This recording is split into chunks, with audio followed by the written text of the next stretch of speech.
Sühüremizin başında otur günden ayemi. Ay canebi canebi aşığımın tacı emi. Ha kardeş oğlu bırak geliyorum. Otur günden ayemi. Geldim abi geldim. Sağ ol, sağ ol Ha emi. kardeş oğlu. Sağ ol.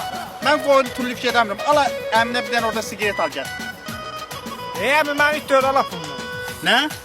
Sən əminin üzünə ağ olsan eləmi oğlaş kəpə? Abi kim diye bir de mağazına gidin. Cola boş da yolda. Burnundan gəlsin sənin. Haram olsun sağ. Yadına gəlir, ilk dəfə sigareti çəkməyi mən öyrətdim sağ. Hayf, hayf.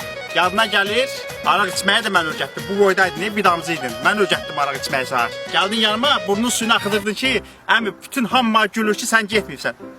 Mən apardım, sən yadına gəlir. İlk dəfə mən apardım, əmin. Hələ qonşudan qoz oğramağı demirəm. Oğruyurduq, gətirdi sağ örgədirdim də qoz oğruyurlar. Sonra da qırıb yedi qapıda. Kətdə toy olanda palaqqada hər axşam məsəl qumar oynamağı örgədirdim. Burnundan gəlsin sənin. Sonra qonşunun hininə oğruğa girir deyə əmin örgədirdi. Toyuğumu mən qapırdım, yumurtaları da sən doldurdun cibinə.